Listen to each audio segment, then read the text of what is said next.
Meaning of reproduction. Reproduction क्या होता है? The production of new organisms from the existing organisms, यानी कि नए ऑर्गेनिजम्स का बनना, नए जीव जंतुओं का बनना जो ऑर्गेनिजम्स ऑलरेडी इस अर्थ पे है उनसे, जो कि सेम स्पीशीज़ के होंगे। जिसकी ह्यूमन का जो बेबी होता है वो ह्यूमन होता है, किसी प्लांट का जो दोबारा से प्लांट होता है वो प्लांट ही होता है, एनिमल्स जितने भी होते हैं उनके बेबी उनके जैसे ही होते हैं, तो वो सेम स्पीशीज़ के होते हैं। इसी को हम रिप्रोडक्शन कहते हैं कि जब नए ऑर्गेनिजम्स पुराने ऑर्गेनिज्म से बनते हैं और वो सेम होते हैं उन्हीं की तरह, इसे हम कहते हैं reproduction. Next is characteristics of reproduction. Reproduction के क्या करेक्टर्स होते हैं? सबसे पहला है it ensures continuity of life on earth, यानी कि लाइफ जो है अर्थ पे बनी रहे, इस बात को रिप्रोडक्शन इंश्योर करता है। अगर एक स्पीशीज़ जन्म लेना बंद कर दे या कोई भी स्पीशीज़ बनना बंद कर दे, दोबारा आना बंद कर दे अर्थ पे, तो लाइफ ख़त्म हो जाएगी, वो स्पीशीज़ ख़त्म हो जाएगी। इस वजह से रिप्रोडक्शन बहुत ज़्यादा इंपॉर्टेंट है।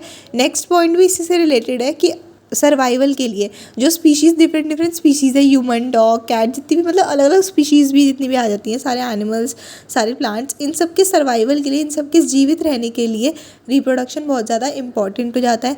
नेक्स्ट आता है it gives rise to the organisms with the same basic character as their parents, यानी कि रिप्रोडक्शन से जो नए ऑर्गेनिजम्स बनते हैं उनके जो बेसिक करेक्टर होते हैं, यानी कि दिखने में वो जैसे होते हैं ना, बेसिक जो स्ट्रक्चर होगा उनका, वो उनके पेरेंट्स की तरह ही होता है। टाइप्स ऑफ रिप्रोडक्शन, दो तरीके की रिप्रोडक्शन होती है। पहली होती है असेक्सुअल रिप्रोडक्शन और दूसरी होती है सेक्सुअल रिप्रोडक्शन। असेक्सुअल रिप्रोडक्शन में सिंगल पेरेंट यानी कि एक ही पेरेंट इन्वॉल्व होते हैं, वेराज सेक्सुअल रिप्रोडक्शन में दो पेरेंट्स इन्वॉल्व होते हैं।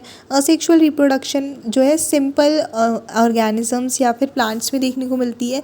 सेक्सुअल रिप्रोडक्शन जो होती है कॉम्प्लेक्स ऑर्गेनिजम्स में देखने को मिलती है। जो असेक्सुअल रिप्रोडक्शन उसमें बदलाव यानी कि वेरिएशन बहुत ज़्यादा कम होते हैं, जो कि ऑफस्प्रिंग होते हैं, जो भी बच्चे होते हैं वो अपने पेरेंट्स से बहुत ज़्यादा सिमिलर होते हैं, उनके जैसे ही होते हैं। वेराज सेक्सुअल रिप्रोडक्शन में दो पेरेंट्स की वजह से ज़्यादा वेरिएशन होती है, ज़्यादा बदलाव होते हैं उनके करेक्टर्स में, मतलब वो कैसे दिखेंगे, उनके फीचर्स कैसे रहेंगे, इन सब चीज़ों में। नेक्स्ट पढ़ने से पहले हमें ये ध्यान रखना है जो रिप्रोडक्टिव सेल्स होते हैं उनके हम 3 नाम पढ़ेंगे इस चैप्टर में। उनका मतलब सबका रिप्रोडक्टिव सेल ही होने वाला है। पहला सेक्स सेल्स, दूसरा गैमेट्स और तीसरा जर्म सेल्स। तो जहाँ पे मैं ये टर्म्स यूज़ करूँ इनका मतलब होता है रिप्रोडक्टिव सेल्स, जो रिप्रोडक्शन में सेल्स यूज़ होते हैं वो वाले सेल्स। अब हम जानते हैं असेक्सुअल रिप्रोडक्शन के कुछ पॉइंट्स के बारे में, मतलब किस में होती है, किस वे में होती है और इसके अंदर क्या इन्वॉल्व होता है, क्या नहीं होता है। सबसे पहले सिंपल ऑर्गेनिजम्स में होती है, जो मैंने आपको बता दिया। बहुत ज़्यादा कॉम्प्लेक्स जिनका बॉडी स्ट्रक्चर नहीं होता है उन ऑर्गेनिजम्स में होती है।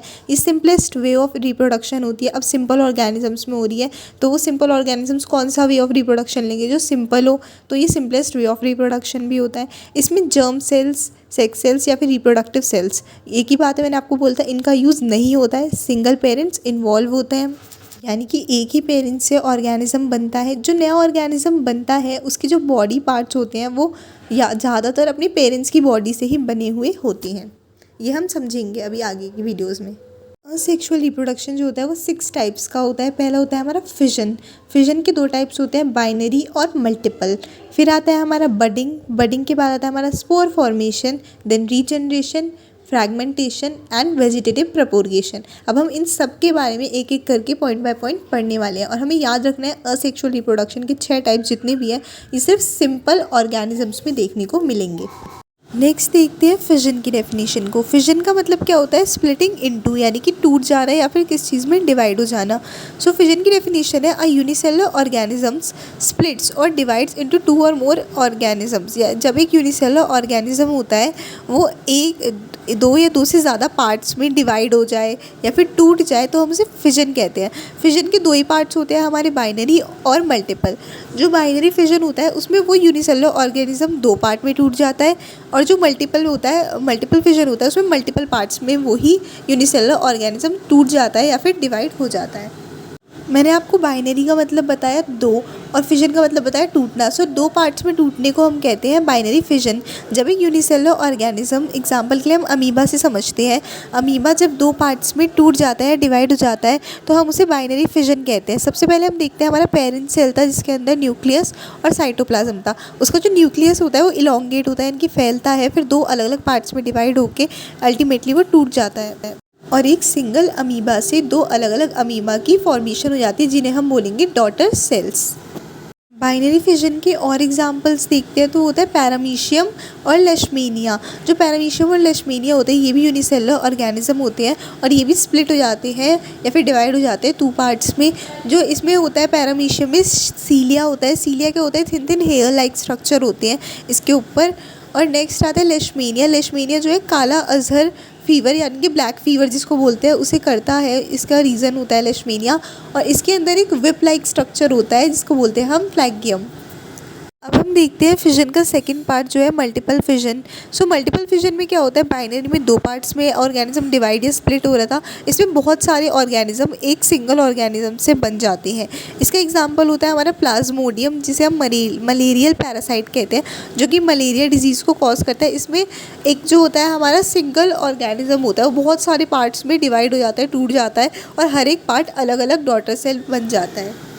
मल्टीपल फिजन को डायग्राम से समझते हैं। सबसे पहले हमारे पास ये प्लाज्मोडियम है। ये क्या करता है, जो एक सिंगल सेल होता है अपने आउटर मोस्ट में एक लेयर बना लेता है जो प्रोटेक्शन के लिए होती है, जिसे हम सिस्ट बोलते हैं। फिर इसका जो न्यूक्लियस होता है वो बहुत सारे पार्ट्स में डिवाइड हो जाता है और इससे मल्टीपल डॉटर सेल्स बन जाते हैं। जब अच्छी कंडीशन होती है यानी कि फेवरेबल कंडीशन होती है जिसमें ये बड़े हो सके, तब जो सिस्ट होती है वो ब्रेक हो जाती है और सारी डॉटर सेल्स सिस्ट से बाहर निकल जाते हैं और इंडिविजुअल। नेक्स्ट पार्ट देखते हैं सेक्सुअल रिप्रोडक्शन का, जो है बडिंग। बडिंग में क्या होता है, जो भी हमारा पेरेंट ऑर्गेनिज्म होता है उसके अंदर से एक स्मॉल पार्ट ग्रो करने लग जाता है और फिर वो स्मॉल पार्ट बड़ा होता रहता है एंड इसके बाद वो अल्टीमेटली डिटैच होके एक अलग ऑर्गेनिज्म बन जाता है। इसमें बडिंग में क्या होता है, जो पेरेंट ऑर्गेनिज्म होता है वो भी सर्वाइव कर पाता है, वो भी बच जाता है। लेकिन हमने लास्ट देखा था फिजन में जो पेरेंट ऑर्गेनिज्म होता है वो खुद टूट जाता है और वो खुद ख़त्म हो जाता है। बडिंग का एग्जाम्पल जो है वो हाइड्रा और यीस्ट है। अब हम यहाँ पे डायग्राम में हाइड्रा में बडिंग देखते हैं। सबसे पहले जो हाइड्रा है ये हमारा स्ट्रक्चर बना रखा है, इसके ऊपर टेंटिकल्स से निकले हुए होते हैं। देन यहाँ पे हम देखते हैं एक छोटा सा बड जो है यहाँ पे नीचे की तरफ फॉर्म हो गया है, उसमें धीरे धीरे एक न्यू हाइड्रा प्रोड्यूस हो जाती है और जब वो इतनी बड़ी हो जाती है कि उसको खुद सर्वाइवल कर पाए तो वो वहाँ से डिटैच हो जाती है या फिर सेपरेट हो जाती है। इस तरह से एक पेरेंट ऑर्गेनिज्म से एक अनदर हाइड्रा की फॉर्मेशन हो जाती है। इसके अलावा अब हम यीस्ट में भी बडिंग देखते हैं। नेक्स्ट एग्जाम्पल है बडिंग का यीस्ट। यीस्ट में बडिंग देखने से पहले अगर आपको यहाँ तक का सारे लेक्चर समझ में आए हैं तो आप इस वीडियो को लाइक करके चैनल को सब्सक्राइब कर लीजिए प्लीज़। अगर आपको ऐसी और वीडियोस चाहिए और अपने कमेंट्स में बता दीजिए आपको कुछ ना भी समझ में आया हो तो आप वहाँ पे पूछ सकते हैं। सो यीस्ट में क्या होता है, सबसे पहले हम देखते हैं कि यीस्ट सेल होता है जिसके ऊपर एक बड ग्रो करना चालू हो जाता है।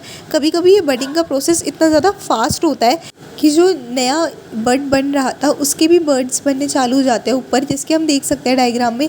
जब ये प्रोसेस स्लो होता है तो जो न्यू यीस्ट सेल है वो सेपरेट हो जाता है पुराने वाले से, लेकिन जब ये बहुत ज़्यादा तो यीस्ट की एक लॉन्ग चेन बनना स्टार्ट हो जाती है क्योंकि जो छोटे यीस्ट होते हैं उनके भी बर्ड्स आ जाते हैं। Third part of asexual reproduction is spore formation. Spore formation में क्या होता है, जो पेरेंट प्लांट है वो अपने अंदर छोटी छोटी रिप्रोडक्टिव यूनिट्स तैयार करना चालू कर देता है, यानी कि जो रिप्रोडक्शन में हेल्प करे ऐसे ऑर्गेनिज्म छोटे बनाना चालू कर देता है जिसे हम स्पोर्स कहते हैं। जो स्पोर्स होते हैं वो स्पोर केस के अंदर होते हैं और जब जो स्पोर केस होता है किसी भी प्लांट का, जब वो बर्स्ट होता है जिसमें स्पोर फॉर्मेशन का प्रोसेस फॉलो होता है, जब वो बर्स्ट होता है उस प्लांट से तो सारे जो स्पोर्स होते हैं बहुत लाइट होते हैं वो वेट में और हवा में फैल जाते हैं और फिर जहाँ पे भी उन्हें फेवरेबल कंडीशंस मिलती है वो वहाँ पे उगना स्टार्ट कर देते हैं। डायग्राम से देखते हैं। एग्जाम्पल होता है स्पोर फॉर्मेशन का रहीजोपस। रहीजोपस में हम देखते हैं सबसे ऊपर वाला गोल सा पार्ट होता है, इसे बोलते हैं हम स्पोरेंजियम। इसकी जो आउटर मोस्ट कवरिंग होती है इसको बोलते हैं स्पोर केस और इसके अंदर जो होते हैं हमारे स्पोर्स भरे हुए होते हैं। जब ये स्पोर केस फटता है या फिर बर्स्ट होता है तो जितने भी स्पोर्स होते हैं जो कि रिप्रोडक्टिव यूनिट्स होती है, हर किसी में इतनी स्ट्रेंथ होती है कि अगर उन्हें फेवरेबल कंडीशंस मिल जाए तो वो न्यू प्लांट में कन्वर्ट हो जाएंगे या बन जाएगा न्यू प्लांट उनसे। सो जब वो बर्स्ट होती है वो अलग अलग जगह हवा में फैल जाते हैं और जहाँ पे उन्हें अच्छी कंडीशंस मिलती है वहाँ वो बन जाते हैं plants. Fourth process of asexual reproduction is regeneration. Regeneration में क्या होता है, सपोज कीजिए किसी भी प्लांट का जो रीजनरेशन परफॉर्म करता है उसका कोई बॉडी पार्ट कट हो जाता है, सो उस बॉडी पार्ट से एक न्यू ऑर्गेनिज्म जनरेट हो जाता है, एक न्यू ऑर्गेनिज्म बन जाता है। अभी हम डायग्राम से समझते हैं। वैसे इसका एग्जाम्पल होता है प्लेनेरिया जो कि एक टाइप का वॉर्म होता है और हाइड्रा। क्वेश्चन आता है कि ऐसा कौन सा ऑर्गेनिज्म है जो कि रीजनरेशन और बडिंग दोनों को परफॉर्म करता है, तो इसका आंसर आएगा हाइड्रा। ये भी मैंने आपको 1 नंबर का क्वेश्चन रेडी करा दिया। ये हमारा प्लेनेरिया वॉर्म है। हम इसमें रीजनरेशन देखते हैं। जब हम प्लेनेरिया को उसके हेड, बॉडी और टेल से काट देते हैं, हमने 3 पार्ट्स में डिवाइड कर दिया, तो जो हर एक पार्ट जो है उसका एक न्यू प्लेनेरिया में कन्वर्ट हो जाएगा। हमें दिख रहा है इसमें पेरेंट ऑर्गेनिजम्स ख़त्म हो जाता है और 3 डॉटर सेल्स फॉर्म हो जाते हैं। सो ये रीजनरेशन का डायग्राम आप ज़रूर बना के आइएगा अगर रीजनरेशन में आपसे पूछा है, क्योंकि डायग्राम एक तरीके से आपको ज़्यादा नंबर दिलवा सकता है किसी क्वेश्चन में। 5th पार्ट है सेक्सुअल रिप्रोडक्शन का, फ्रैगमेंटेशन। फ्रैगमेंटेशन में क्या होता है, जैसे हमने फिजन में देखा है, एक यूनिसेलुलर ऑर्गेनिजम्स बहुत सारे पार्ट में टूट जाता है और नए ऑर्गेनिज्म बन जाते हैं उस पार्ट से। वैसे ही फ्रैगमेंटेशन में एक सिंपल मल्टीसेलुलर ऑर्गेनिज्म टूट जाता है बहुत सारे पार्ट्स में और उससे नए ऑर्गेनिज्म बनते हैं। सो फिजन और फ्रैगमेंटेशन में ये डिफरेंस होता है कि फिजन में जो है यूनिसेलुलर ऑर्गेनिज्म होता है और फ्रैगमेंटेशन में मल्टीसेलुलर ऑर्गेनिज्म स्प्लिट होता है। सो अब हम इसको डायग्राम से समझते हैं फिजन में क्या होता है। फ्रैगमेंटेशन का एग्जाम्पल हमारा होता है स्पाइरोगायरा। हम देख सकते हैं जो स्पाइरोगायरा है, जब ये मैच्योर हो जाता है, सो ये 3 पार्ट्स में डिवाइड हो जाता है या फिर टूट जाता है और फिर हर एक स्पाइरोगायरा के पार्ट से एक नया स्पाइरोगायरा बन जाता है। जो स्पाइरोगायरा होता है वो एक टाइप का एल्गी प्लांट होता है। ठीक है, सो हमने फ्रैगमेंटेशन में पढ़ लिया और फ्रैगमेंटेशन फिजन से डिफरेंट होता है, ये बात भी हमें याद रखनी है। नेक्स्ट देखते हैं हम वेजिटेटिव प्रपोर्गेशन। वेजिटेटिव प्रपोर्गेशन लास्ट पार्ट है सेक्सुअल रिप्रोडक्शन का। जब जो न्यू प्लांट्स होते हैं वो फॉर्म होते हैं पुराने प्लांट से, उनके अलग अलग पार्ट्स, जिसकी पुराने पार्ट्स की स्टेम से, रूट से या लीव्स से जब कोई नए प्लांट फॉर्म हो जाते हैं बिना किसी रिप्रोडक्टिव ऑर्गन के यूज़ के, हम उसे वेजिटेटिव रिप्रोडक्शन कहते हैं या फिर वेजिटेटिव प्रपोर्गेशन कहते हैं। इसका हम एग्जाम्पल से समझते हैं।